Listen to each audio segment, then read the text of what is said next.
Look! There's someone moving in next door! Tasha almost shouted excitedly. Dad shot her an exasperated look, but her mom was up and at her side by the window in under a second.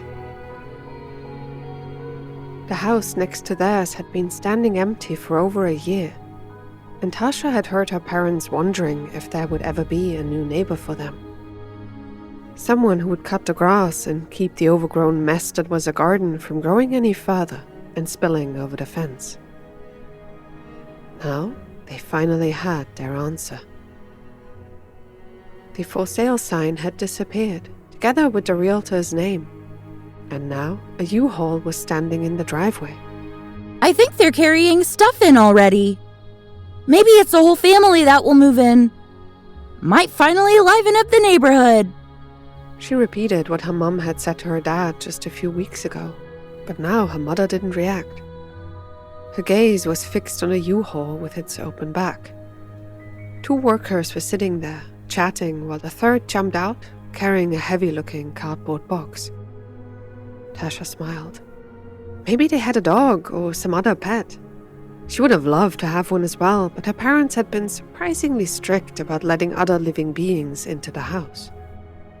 They had told her that it was too much responsibility, an argument Tasha found not just annoying, but downright insulting. She was 17 and would soon head off to college after all. But her mom's argument had changed a year ago. Why would she want a dog if she would only be around to play with it maybe once a week? And who would take care of it while she was at college? She didn't have an answer for that. Then again, if the neighbors had one, they might at least let her take it out for a walk from time to time and maybe bond with it a bit. She'd love that. It might change her parents' minds as well. Tasha kept staring out of the window while talking with her mother about what they thought could be in those boxes. Books, computers, silverware. It felt strange seeing someone else's life get carried into a home like that, especially since there was no sign of the new owner. At least as of now. They kept watching for half an hour until the men closed the back of the U-Haul and drove off again. Either to take a break or because they had finished the job. Tasha wasn't sure. She hadn't caught a glimpse of the inside of the car, so it might already be over. That felt far too little for a whole family to move in next door, she thought with a frown, then noticed a hand touching her shoulder as her mother finally stood up as well and walked away. Then again, why would a single person move into such a house? Did they really need all that space and a lawn? Tasha found it unfair, but could hardly say something like that to her parents. All she would get as a response would be the remark that she might do better worrying about herself instead of trying to police the neighborhood. Maybe Dad would make one of his dumb jokes as well. Still, she felt curious. I'm going for a walk if that's okay, she announced, looking through the open door to the kitchen and seeing both her parents already standing close together, whispering to each other. Mom was telling Dad what she had seen after all. Those two were far worse gossips than she could ever be. Tasha smiled, walked to the front entrance, put on her shoes, and then left the house behind. All she wanted to know was what the inside of that place now looked like. Walking by, stealing glances through the windows wasn't a crime. Dad might call it being nosy, but that was nothing anyone could convict her for. And on the off chance she spotted something interesting, Mom would definitely be happy. She walked down the driveway and stopped for a second as the sun hit her fully for the first time. It was getting hotter and hotter by the day. Soon the sun would be blazing down, killing the lawn of their new neighbor again if no one was there to water it. She turned and walked to the sidewalk, passing by the fence, then found herself slowing down as soon as she could see the newly bought home in front of her. It looked just like it had last year, she thought, and it didn't feel like anyone could just move in if she was honest. She had known the old neighbors years ago now, at least a little bit, and having them replaced so nonchalantly somehow irked her deep inside. They had moved out, according to her mum, because the husband didn't feel well and his wife had shown signs of dementia. In all likelihood, they now were in some retirement home somewhere else. Or maybe dead already. So the world had moved on, even though Tasha didn't like it. She felt a lump in her throat, closed her eyes for a moment, and let her feet stop right in front of the house. The curtains were open, but no light was on. She looked into the living room through the window and could see a few boxes standing there. Besides them, nothing else was in the room. No TV, no couch, no table or chair. It was empty, looking almost dead. Tasha let her eyes slowly move up toward the windows on the second floor. She couldn't see into the rooms from her vantage point, but it definitely felt like they would be empty as well. Maybe whoever had bought the house didn't have enough money for furniture now. It would explain why there was only a single half-empty U-Haul that had come here. Maybe it was a young family. People just barely older than her wanting to start their life here. That would be great, Tasha thought, letting her eyes drift down from the second floor, and suddenly froze. She blinked once, then again, then looked more closely at the front entrance of the house. It was open. There was a definite gap between the frame and the door itself. Had one of the workers forgotten to pull it shut again? The neighborhood was nice, so there shouldn't be anyone around who would steal from someone else's home. But seeing an unlocked, unguarded door still made Tasha feel anxious somehow. What if someone from outside came by? One of those porch pirates or whatever they were called? They could just walk in, steal box after box, then disappear again, and the police wouldn't even lift a finger to help. She couldn't let that happen. Tasha took a deep breath and walked across the overgrown lawn and toward the entrance of the house. She could hear her own heart thumping in her chest. This wasn't being nosy, she repeated in her mind. All she wanted to do was be a good neighbor. The new owners definitely wouldn't like it if anything went missing from their house, just because one of the workers had forgotten to lock up again. Yes, her going there was just for them, not for her own curiosity. Not at all. She reached the porch, hopped up the 2 small steps, and looked back at her own home. Neither Mom nor Dad were looking out of the window right now, so they wouldn't see her either. Great. Tasha reached out and touched the door's handle, then froze again. Her heart was still beating so fast she could barely hear her own thoughts, but the sudden longing inside her was hard to ignore. What if the door had been open a bit more? Then she could have maybe even taken a peek inside, just to know what it would look like, right? She glanced over at the doorbell. There was no camera there. The old neighbors would have never installed anything like that. And since the new ones hadn't even arrived yet, there was no security system in place. So, what if? Tasha pushed the door ever so slightly and watched it open a bit more, the crack widening. If she had found it like this? She peered into the house and could see a small cardboard box standing by the door. Would that be the new owner's shoes or maybe jackets? Hard to say, really. Tasha could feel her hand shaking, pushed the door again, and watched it move inward even more. She could see the stairs leading up and the hallway to the living room. Who was to say the front entrance hadn't been left like this? Or maybe... With a shaking hand, she pushed it again, watched it swing open completely, then turned and looked around. No one was watching. Maybe it had been left completely open. All she was doing right now was making sure nothing bad had happened. And with the door standing open like this, who was to say no one would be inside? Tasha looked around once again, making sure she was completely alone, then knocked on the open door. Hello? Anyone in here? She called out, then waited for a response she knew wouldn't be forthcoming for a few more seconds. Everything all right?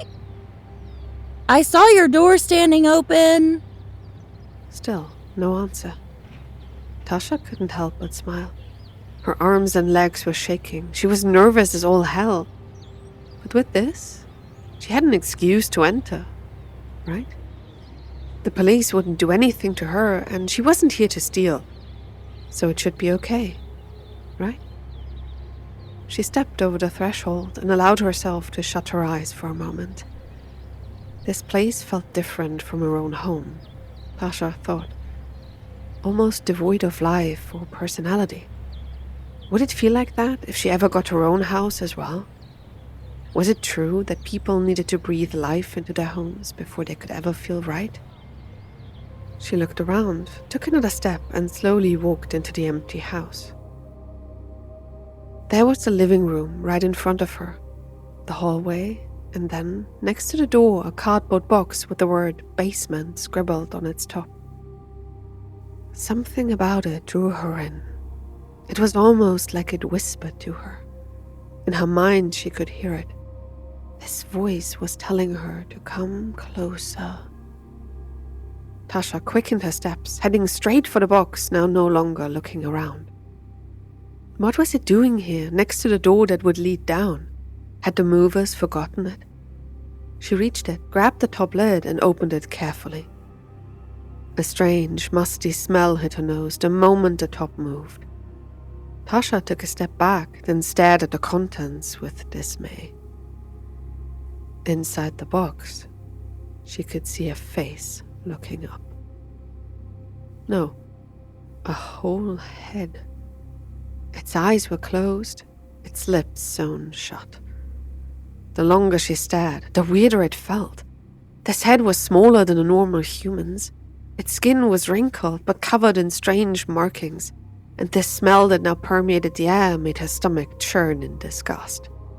Completely beside herself, Tasha could see one of her hands reaching out, as suddenly the eyes of the cut-off head opened, and she had to stifle a shriek as she jumped back. And who might you be? A voice filled the hallway, and now Tasha couldn't help but let out a yelp. There, in the open door, stood a man. The new owner, Tasha realized at a glance. But he looked strange. He was dressed as if he had just come from a 70s high society party. His shirt and pants were far too bright and loud for modern tastes, while in his hand was a cane. His hair was slicked back, there were rings on every one of his fingers, and his smile revealed a golden tooth, now glimmering in the low light. Tasha stammered as her back hit the wall. She felt caught, surprised, and vulnerable. Her gaze wandered back and forth between the man and the box. He was looking at her with this smile that didn't reach his eyes, while in the box she could still see one open eye staring right back at her. I asked you who you are, little one. The man repeated and took a step toward her, his cane hitting the floorboards and the sound sent shivers through her body. Neighbor? She stammered, her mind in total disarray as she pushed herself along the wall, away from the man coming toward her. At her single word, the owner of the house stopped. For a moment, she could see a flicker of confusion on his face, before he suddenly smiled brightly again. This time, it looked almost real. Ah, so you're one of my new neighbors. I'm so sorry that I scared you. Delighted to meet you, little one. You can call me Vater Midnacht, or Joe Collins if you prefer a simpler name. She watched as the man came toward her, his hand outstretched, but not in a threatening manner, his smile as bright as the sun outside. Tasha nodded and felt relieved. He had frightened her with his sudden appearance, but apparently the man wasn't that mad to find her in here. She tried to straighten up, extended her hand, and said, Your door stood open, so I thought someone was inside. I'm so sorry, mister. The man was shaking his head as if it were no big deal at all, carefully grabbed her hand in his massive paw and softly shook it. I'm always delighted to meet new people, Missy. No need to apologize. Tasha felt a giant weight dropping off her chest as the man continued smiling at her. She would have one hell of a story to tell her mother after all. It's so nice to meet you. The man repeated, then suddenly stopped as his eyes wandered from her to the opened cardboard box. Tasha could see a change going through him as he noticed the head with its eyes staring at the ceiling.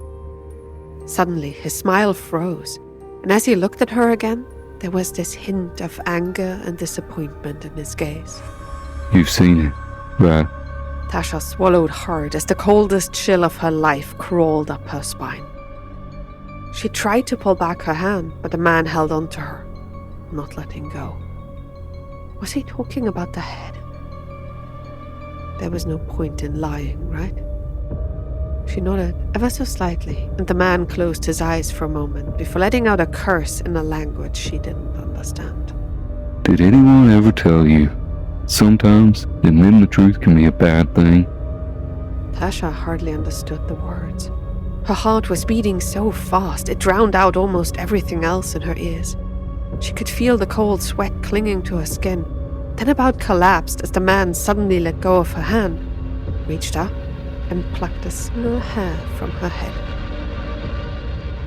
Confusion spread as she looked up and saw the man's almost sad smile as he spoke again. I'm so sorry, little one. Think I'll have to make you disappear. Tasha pushed herself past him and started to run. But before she could even take 3 steps, this voice filled the air. Not human, but ghostly.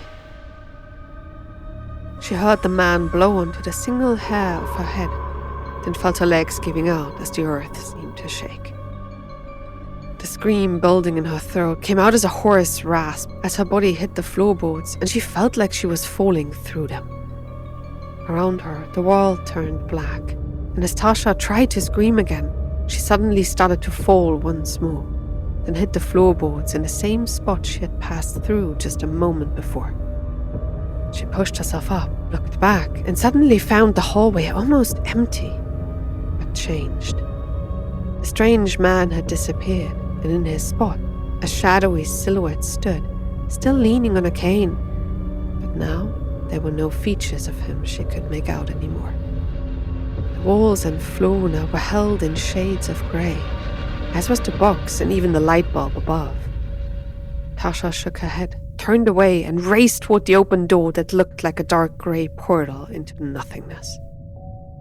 She had to get out of here and run to her parents. With a jump, she made it out of the house, landed on the grey porch in front of a grey, overgrown lawn, and as she looked over toward her own home, she felt this dread suddenly creeping up inside her. The house was grey as well, as was the sky, even though it was a shade lighter than the rest. What was going on here? Tasha ran out into the empty road. All the houses were the same as before, only now grey. But what really made her despair was the fact that not a single sound besides her own hasty footsteps reached her ears. Tasha passed by the grey fence, ran up her parents' grey yard, and finally reached the grey door. She grabbed hold of the handle and tried to press it down, but no matter what she did, it didn't budge at all. Tasha felt the kind of fear she had never thought possible before. She raised her hand and hammered it against the door. The sound that came out of it didn't feel right. It was too quiet, too hollow. She screamed for her parents, but her voice seemed to disappear as soon as it left her mouth. There was no reaction inside. Tasha rang the doorbell, but the button was stuck. It felt like she was trying to push a marble boulder with one finger. What was going on here? Everything was strange. Help me, she whispered.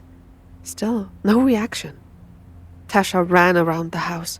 If the door didn't work, maybe the window would. She reached the glass pane and her heart sank. It was grey and almost opaque, and as soon as she touched it with her hand, she felt the same texture and temperature from it that she had from the door. Tasha hit the window, but the glass didn't shake or even give off more of a sound than the wooden entrance. In despair, she pressed her face against the glass, tried to look through, and finally caught a glimpse of something moving in there. 2 shadowy silhouettes were slowly passing by, but not a sound could be heard from them. Mom? Dad? The words came out of her mouth and disappeared just a millisecond later. Can anyone hear me? A sound answered her, and it was decidedly inhuman. More like a screech, but strange and alien, it filled the air around her and made the grey wall tremble. Tasha pressed her palms against her ears, but could feel this strange screech deep in her bones. Her eyes shot up toward the grey sky, and up there she found something moving. A black silhouette was flying in circles high above, yet she felt it deep inside that whatever that was, it had already spotted her. The hair on her arms and neck stood up as she stared at the thing up there, and felt another jolt of panic as it let out one more screech. Around her, the world seemed to vibrate with every rising tone. Her vision got blurry, and she felt this primal fear deep inside. This thing up there wasn't friendly to her, and its screeching was meant to terrify its prey. Tasha almost screamed as she looked up and saw the monster suddenly pulling in its wings, turning into a dot in the sky that quickly got bigger. It was coming for her. She pushed herself off the wall and raced back to the front of the house. No, the door wouldn't open. This voice in her mind howled. She needed to get somewhere inside. Tasha looked up just for a moment and could see the giant black bird getting closer and closer. It would be here in a couple of seconds. With a shout, Tasha abandoned her parents' house, jumped down from the porch, and ran along the sidewalk. The only door that had been open, the only place with a roof, had been the strange man's house. She raced past the fence and ran for the door, then suddenly heard another screech fill her ears. This time, it was much louder, went much deeper, and Tasha felt her bones rattling as it hit her. She glanced up while trying to keep her speed going and could immediately tell that this thing was far bigger than she had expected. It was gigantic and dive-bombing her, ready to tear her to pieces. She howled in her mind, felt her legs going stiff, stumbled, then jumped at the last moment before she could stop completely. Tasha watched the world whiz by and felt the gust of air coming from above, followed by this ungodly stench. Her body fell upon the porch, and she slid through the open door, and only a split second later, something big and heavy hit the lawn behind her, hard enough to make the whole house shake. Tasha scrambled to get up, looked back, and could see the thing clearly for the first time. A raven-like bird, standing almost as tall as the house itself, was out there, its black eye hardly visible, but she felt the gaze in every cell of her body. The thing took 2 steps before it shot its head forward and toward the entrance. Tasha jumped again and screamed as she saw the black, hooked beak coming in through the open door. It touched her, not with the tip but the side, and the force took her off her feet. She crashed into the wall, looked up, and could see the giant bird still coming for her. Tasha threw up her hands to protect herself, then heard the head of the monster hitting the frame of the door, the beak stopping only an inch from her face. Her mind had gone completely blank. She was staring at the thing, feeling the unnatural heat it was giving off, then noticed the beak slowly opening. Tasha clasped her hands over her ears as the screech filled the entire house, making it shake and tremble as her body shook. Blood was dripping from her nose as her own cry got swallowed by the noise. It felt like her organs were vibrating, then tearing apart. Pain flooded her. She felt sick and scared to death. This would be her end. Every instinct in her body screamed. If she didn't get away, the sound alone would kill her. Quick. Bang. basement. This voice cut through the shrill noise, worming its way into her thoughts, and Tasha jumped up and looked at the door where the cardboard box had stood. It was open now, and there was no sign of the container anymore. She ran while the beast behind her continued to screech. Tasha's shoulder hit the wall on one side of the hallway, then the other. She stumbled, almost fell while something warm and wet touched the palms that were still clasped over her ears.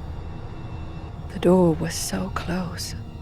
Tasha's legs were rubbery. She felt them tangling up as she finally reached the open door, fell forward and closed her eyes as her body hit the steps, and she rolled down the stairs.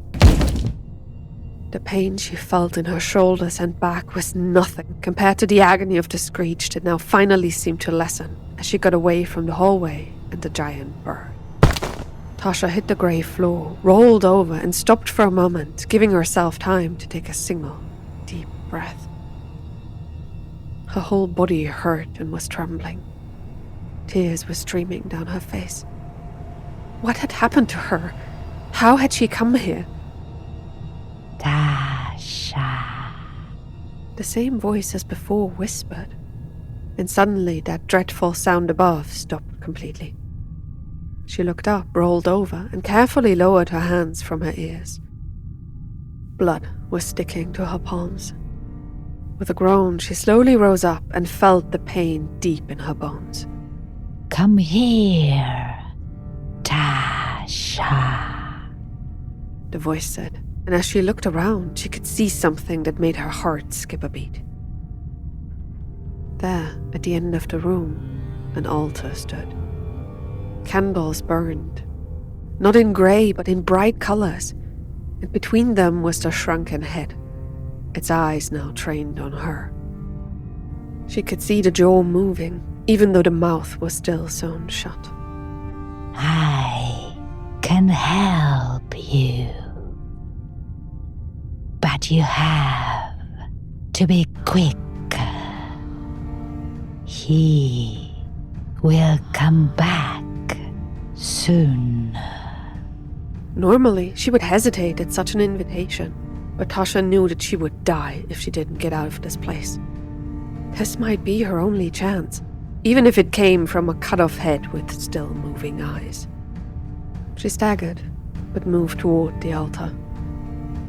The head blinked, and she stumbled, then caught herself on the edge of the table. What is this place? Tasha whispered, her throat feeling and sounding rough.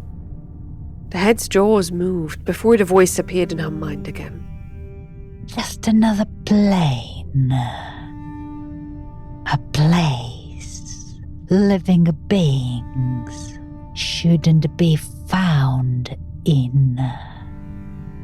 He put you in here to make you disappear, Tasha, because you saw something you shouldn't have. She blinked and let out a raspy breath. What are you? There was a flicker of a smile going through the head, and the wrinkles seemed to soften for a moment, showing the intricate pattern that had been tattooed all over its skin. I was once someone very close to him. He made me into this, but I can help you if you help me. Tasha swallowed at the words. This part of her mind warned her to be very careful now. It wanted something in return for its help. Tasha shook her head, but only for a moment. Whatever this thing wanted, it couldn't be as bad as staying here, right? Do not worry. I don't demand a price above what is offered. Tasha felt a chill, then pain again as her whole body shivered. What is that thing up there? The bird. The eyes of the head started to almost glow as she spoke those words, and the voice suddenly had an edge to it. Is that what it looks like to you?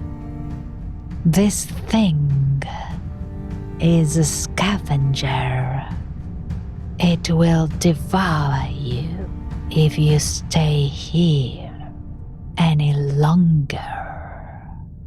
Don't waver. This place is not safe for you. Tasha felt that the head at least wasn't lying to her. Its eyes were full of sorrow. What do you want from me? She finally asked, and the face scrounged up more than she had ever seen. To get you out of here. A drop of blood. Nothing more. To stay out of this place. The price for that is easy. One life for another.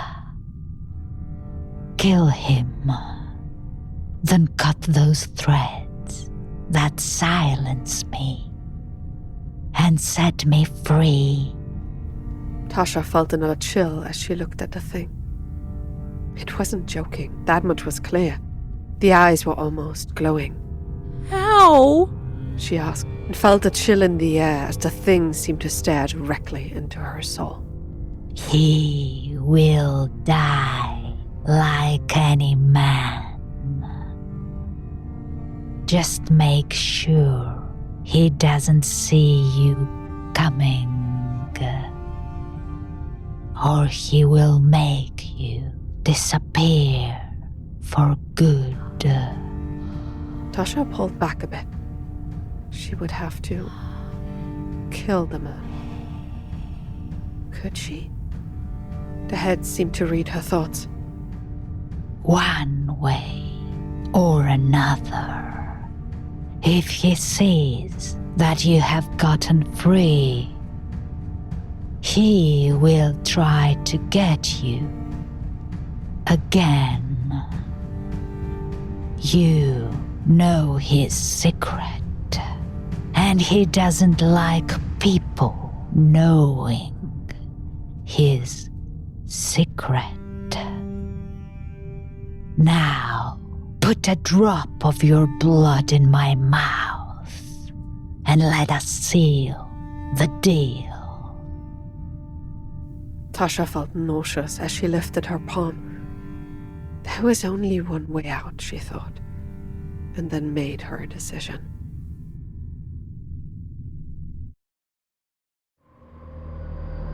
The window of her room was translucent again as she stood there, staring out into the night.